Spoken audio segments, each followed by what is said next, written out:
Hello and welcome to Healing from Within. I am your host, Sheryl Glick, author of The Living Spirit, which shares stories of spiritual awakening, intuition, spiritual communication, healing on multidimensional levels, and ways to find your soul life.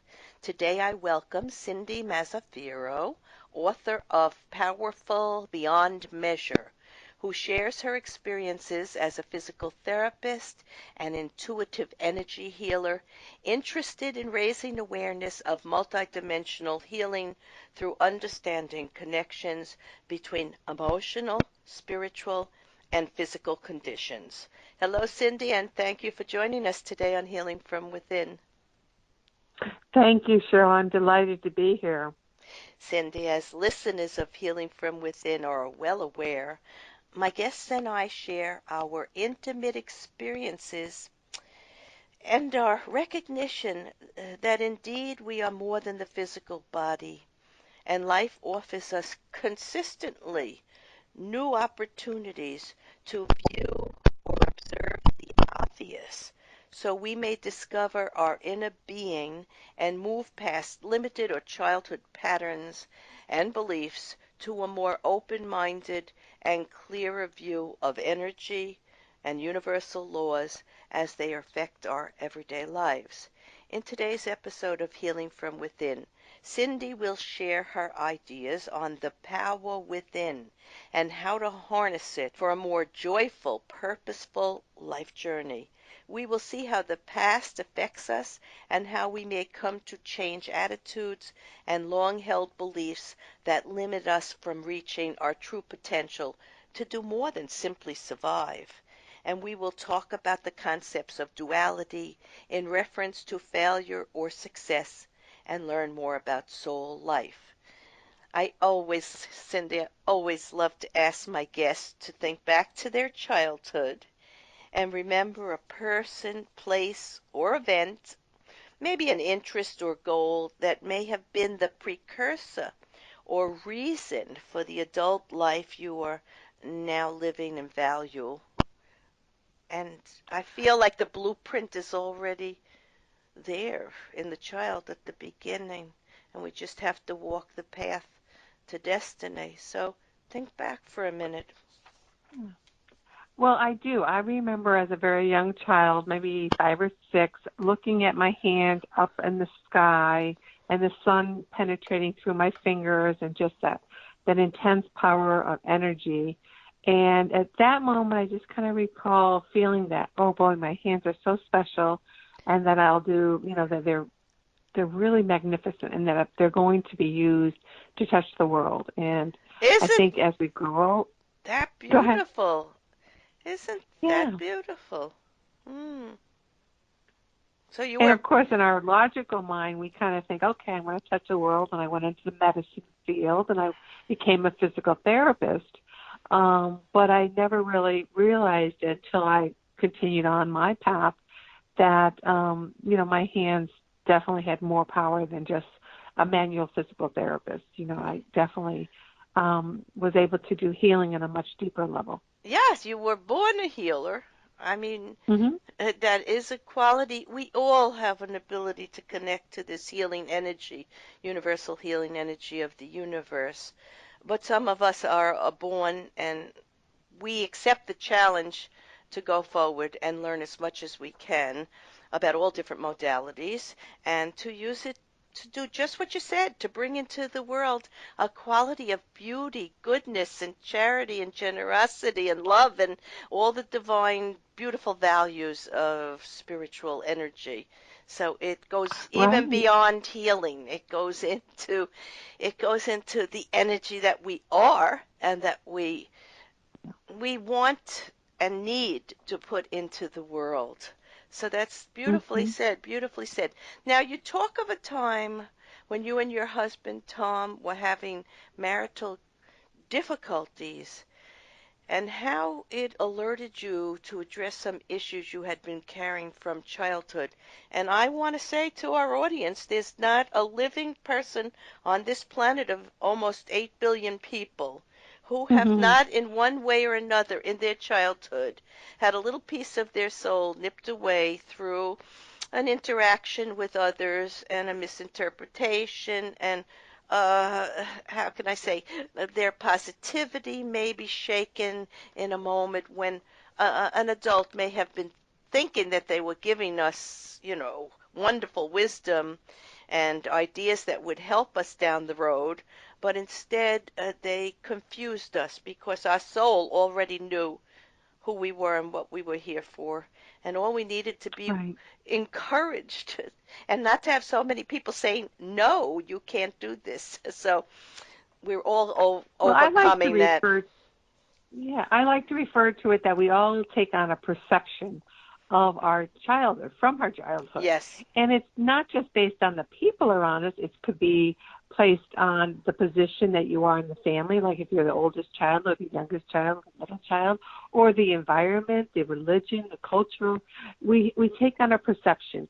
And so if the parent is saying the same exact thing to the two different children, each of them will have a different perception and therefore have an emotional, energetic response that becomes a trigger that we continue to use and replicate throughout our life. But I personally believe that that emotional wounding or energy that I call that lies dormant within us Hmm. is actually part of our soul lesson. And so I think that I know for me that the lesson I needed to learn based on my family dynamics were very much aligned to the continued work that I have been doing for really the past 30 years. But it really becomes, it's kind of like a launching board, where you're on a Yes. diving board. You're kind of impacted when you're young, and it puts you and catapults you into life, and you experience life differently. But it's like different rungs of the ladder, and as you continue to mature and walk your spiritual path, if you're choosing the right path and not avoiding the right direction, then you actually get to fulfill that destiny, that dharma that you really are here to bring into the world. Absolutely. And what you're also saying is that nothing is random. So whatever experience you had in childhood that gave you an understanding of yourself, or even if we would consider it at that moment a trauma, it was what you needed. There is nothing good or Right. bad, right or wrong. There is only experience for individual souls and our uniqueness, and there's no failure. So this is what we have Exactly. to And learn. And as we go along in life and exactly. mature, many of us have learned this, and we realize we're perfect the way we are at this moment in time because of all the things that happened just as they happened before. So I always say to my Right. clients, no one can hurt you or diminish your happiness and take your personal power away unless you let them. Because Right. no matter, they might try to take some of your joy and personal power away because maybe they don't have it and they would like it, but they don't know how to go about doing it. So they figure we'll make everybody feel the same way we do. And they operate Hmm. that way. But personal power is your uniqueness. It's within you, and it's a guidance system, and it's a system of love and compassion and healing. And all we need to do is learn the tools to hold ourselves on our path with as much joy, and no matter what challenge comes in, we can deal with it. There's nothing that's too hard that was programmed into our life plan. We accepted our life before we even were born and some of the experiences we would have. And even if we thought they were difficult as a soul before we came here into physical life, we were encouraged to know that we would be guided and helped and never alone. So I think the way you just said that was right. Nothing was Well, wrong. I'd love And to share a little story about that if I could, because sure. you kind of alluded to this. What happened with in my book, Powerful Beyond Measure. My parents were divorced when I was 7 years of age, and I had four other sisters, 9 years all the way down to 9 months, and every one of us perceived that divorce differently. But for me, it was a sense of abandonment. How can someone love you and walk out of your life never to be seen again? My older sister viewed it as my mother wasn't a good enough wife. And Mm, so her perception was, I'm going to be this wonderful wife. I'm going to iron the sheets, and I'm ironing his boxers and have 7-course meals.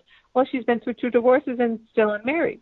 mm. So how we judge others and criticize and view things is part of our learning process.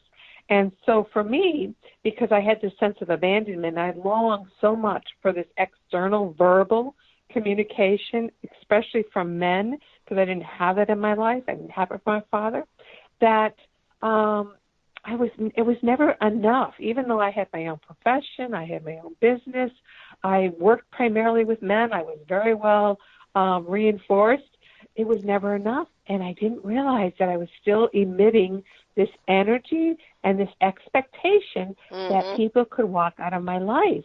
And in my book, I go on to share how one day my husband came down and said, with tears in his eyes, I love you, but I can't live with you anymore.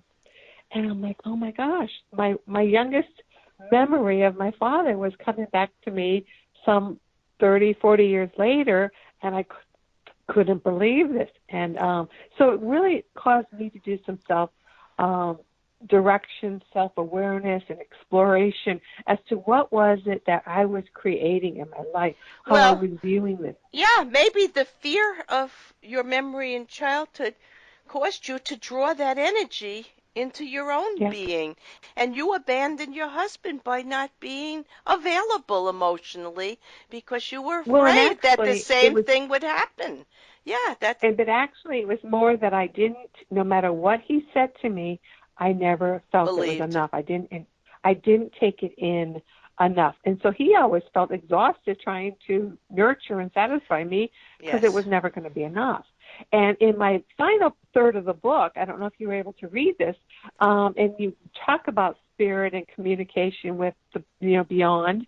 I was at a James Van Praagh conference, if you will, Mhm. and there was like 3,000 people in the room, and everyone's hoping that they can connect to their departed one. Well, my mother had remarried when we were adult women, and so he was my stepfather, but really not a father in a fatherly figure. Yes, his But name he was came Bill. through. I read the story. Bill. Yeah. Yes, yes. And so the very first words that my stepfather said to James Van Praagh, which he then said to me, is that you're perfect and not to change for anyone. And I had been trying to change to become, now that my husband and I were having trouble, to change to become the wife he wanted to satisfy him and to not ask for these things myself instead of working on my own internal part.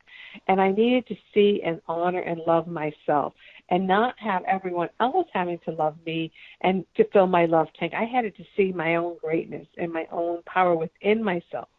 And that's what we all need to do, as you talked about, Sheryl, too, is that we become powerful when we accept our own power within ourselves, our greatness, our divine greatness. Yes. And when you do, then you become powerful beyond measure. We hold no limits. Our capabilities are endless. And it's amazing how it totally transforms your life. Well, I am a medium, and I met James Van Praagh. He's good friends with one of my teachers, international medium Robert Brown. And I'm a Mm-hmm. medium, and I do daily what happened for you when he told you something that shifted your whole life and energy and thought process. You were able to let Mm-hmm. go of a thought that was holding you back. Right, Cindy, I like this very much. You wrote this. My life is only a mere extension of my life's purpose. And I love this because your life purpose is simply to be and exist for a Mm-hmm. time in this physical reality in order to refine your soul energy and spirit for greater compassion and love. And perhaps in dealing in relationships, maybe we've done it before in other times and places with the same souls, and maybe we have a chance in this time and place just to tweak it a little bit and find something else amazing about ourselves and the people we love. And you also wrote, tell me one thing that you were unable to survive. If you're here, then you're alive and there's nothing you haven't been able to endure. You may have regrets or wish things turned out differently, but somehow you found a way to get through them. And that's what knowing what you and I know. We don't think, we don't feel. It's part of our whole energy system. It just is. And Mhm. when you get to that point, you're able to let go of so much trivia, and it's wonderful. Right. And that's what we want for our listeners, to learn the tools so that they can work from within their own soul presence, and be present in their own life, making choices, the best choices, based on their perception, yes, and their reality, and not paying attention to the outside world demanding and dictating what they need to do all the time, because we Right. surely run into trouble when that happens. So let's go on. So, as powerful soul entities that choose this physical life in order to refine our spiritual energy and learn more about ourselves in relation to nature, God, and other people, sometimes we lose this personal power within. What stops us from being powerful? What Well, might I personally believe it's what we take from our past, and that for me, I was always concerned that someone was going to walk out of my life, or that I was being put behind them, and that when I realized that that was my limitation, that whenever I would experience that thought or that emotion, then I would use my strategies in my book to change that thought, my own perception. Again, not blaming someone's action to make me feel that way. I'm blaming, or I'm not blaming at all. I'm taking that intuitive thought or that memory that's coming to the present moment and saying, this is my memory. This is not about someone standing in front of me causing me to feel this way. This is about me feeling this way. And it has long roots from the past. And so I can choose to look at this scenario differently. And see, I'm being empowered as to controlling how I experience this situation and what my action steps will be and everything. So it really is amazing when you start to find your greatness, this power within yourself, that the easeability, the flow in which how you experience life is truly transformational. I know you agree with me, Sheryl, because we live in this space. And Yeah. it's not that hard to get into. And I No. hope your listeners really understand this. This is not a fictitious place. It's No. not something that you have to work 30 years at. It's an awareness that you have to take ownership of, that you want to be the star that shines in all that you do. It doesn't mean that you're not going to fall down once in a while. Yes, we're not going to be experts at everything, and that's okay. But how Right. we experience our life is truly a choice. Cindy, in answer to what you were just talking about and to that question, what stops us from knowing our powerful self or soul presence? In my book, The Living Spirit, I addressed it this way, and I wrote, negativity in any form creates a lower vibration that hinders any chance for evolution. At the same time, it is understood that there will always be people who choose to hide from their problems, whether out of fear, ignorance, or simply not knowing an alternative way. Perhaps they feel the darkness around them because others have acted towards them inappropriately and harmfully. They may believe that keeping secrets and avoiding change will shield them from issues they cannot face at the present time. In actuality, only going towards the light and full truth can bring peace, harmony, balance, and the end of suffering. As we cannot change the way anyone thinks or acts, even those we love the most, we can change our way of interacting with them. And this is an important discovery for each of us, regardless of race, religion, or socioeconomic status. And that's just what we're saying here. There are parts of our childhood and our belief system that will hold us back and make us feel that we cannot move toward that higher ground. But in actuality, that's a falsehood. That's our ego mind Hmm. fear based reality. And you give a very nice story about a little girl, Luann, who was a very loving child who wished to touch and be touched, which to me is indicative of a healing soul presence. So that's why it Right. moved me. She loved to touch a pebble, a feather, or another person, and she loved to hold hands. But during her youth, her family was not receptive to her attempts to reach out. And I think Hmm. many of our people listening today, myself included, and you too, had this reality. We meet many people with many different interests and many different levels of how they react to energy and other people. And nothing is bad, but sometimes we think we did something wrong when we're not received openly with smiles and graciously, and it can really make us become defensive and shut down. And It can definitely. And what I encourage your listeners to think of is anything that makes you contract or feel less than. That is actually what you need to step into. That is the universe providing a stage for you to experience the growth that it wants you to experience. So, we can take any example of this, and I know, Sheryl, you work with, people on this as well. But, if you're feeling that you say something and no one hears you, you feel disrespected, and maybe this has been something that you've experienced all your life, and that your typical response that your body has learned is to shut down, don't say anything, and just hold it in. Don't let them know you're disappointed or angry or, or even go hide in the room to avoid conflict. Yes. These are all protective mechanisms that we all create differently, and it's to prevent you from experiencing more pain. So instead of having your voice, you run away from it. And so that's contraction. That's you withdrawing. And that doesn't make you shine brighter. That makes you, kind of put a coat on you and hide your light. So anytime that's happening to you, it's around that soul pain that you've experienced, that emotional pain from your childhood years. But remember, it's your soul curriculum. Pretend you're actually opened up your hands and you have a book that is not physically there, but it's your spiritual curriculum. It's the spiritual book. Some refer to it as a Cosmic Records. But it's your spiritual soul lessons, the curriculum of your book that you're supposed to be learning. This is a wonderful thing.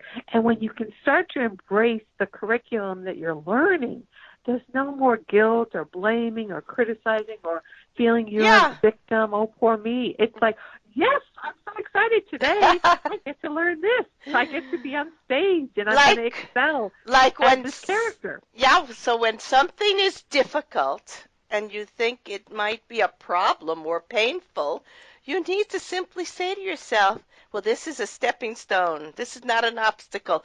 What can I learn from it, and where can it take me? But you give a formula for failure and success. And tell us something about that. The formula for success is to overcome, you tell us, the dis cycle of self-dissatisfaction. So tell us about the dis words, because there are so many of them, actually. Well, any word is a dis cycle, but the dis cycle of self is, it's kind of like a cyclone, the water going down your drain. You get pulled down and sucked down, and so you have dysfunction. You have dis-ease, which dis-ease meaning uncomfortable with something, or you could put the words together and mean illness, because when you think negativity and you consume that thought and that emotion, you're affecting your inner self, your inner health, and that inner health reflects outwardly in a physical health. So when you have physical symptoms, remember that that's only there because there's an inner health issue that you need to deal with. And that's so important. And so, we all have different words. It could be distrust. Maybe you distrust people. Maybe there's disharmony within yourself, disharmony within your relationship, disharmony within your family dynamics. So you encourage yourself to look, when you read my book, what are the dis words, D-I-S or D-Y-S, that is actually part of your life, and how can you implement and change those to have a different outcome. And again, you are the creator, the manifester of your reality. And again, there's the power that you obtain, and that you realize that you can start to make these differences in your life. Even as much as Sheryl and I, have done a lot of spiritual work and individual work, there are things that come to me and I'm like, oh my gosh, do I really want to try that? It might be the unknown. Oh my gosh. Like, for example, I was asked to speak on the Royal Caribbean Cruise Line, and I'm really excited by doing that. And it's like, wow, that's a new thing. I could say, no, I'm not going to do that. Who's going to want to listen to me? But no, I instead say, the universe brought this to me. How exciting. I'm really excited about this opportunity, and trust and know that it's going to benefit others as well as myself. And so Cindy, we're not immune to that, right, no, no, Sheryl? no, not at all. And you gave a story sort of about this in the book, The Cherokee Tale of Two Wolves, and I liked Right. it so much. So, would you like to tell that story? Sure, it's an old Indian fable about two wolves that live within ourselves. And one, of course, is fear, and one, of course, is expansion and love and growth. And the old grandfather, as he was telling his grandson, the grandson said, well, which wolf actually lives? Which one is going to survive? And the grandfather says, the one that you feed. So if we encourage and allow the fear to hold us back, that's the one that's going to expand. We're going to be fearful of everything in our life. If we feed the one that is nurturing and providing us opportunity, then more opportunities, more growth, more expansion, more love, more abundance. All this is going to continue to come your way because it's continuing to foster you and promote you on your spiritual development, and development and exploration and all these wonderful things. It's just an Yes. amazing thing. So we're going to dismiss negative action and thought and embrace goodwill and honesty and love and joy, and that's how we're going to feed our souls. That's a wonderful, Yes. wonderful story. I want to thank you, Cindy Mazzaferro, author of Powerful Beyond Measure, for sharing insights into soul life healing beyond the physical symptoms and sharing specific ways to resolve, release, and move past from thoughts and fears that are limiting and moving towards greater self-actualization. For more information and to purchase the book, go to cindymazzaferro.com and also Amazon.com. In summarizing today's episode of Healing from Within, it becomes clearer for us to remember that many of the issues and perceptions of childhood that hinder our personal growth now and our path to happiness, health, and prosperity may quite simply be thoughts or beliefs given to us and may not represent our own values and desires or life destiny. We are empowered through a divine energy that connects us to the universal creative force of life and encourages us to develop greater love for ourselves and walk in a state of peace, harmony, and balance, calling to ourselves fine thoughts and acting in ways that protect and enhance our world communities and improve the human condition. Cindy and I would ask you to think a little out of the box, meaning not being closed in past thinking or group mindset. Focus on what makes your heart and energy sing while exploring the passion of life in small and even grander ways as it begins to unfold anew.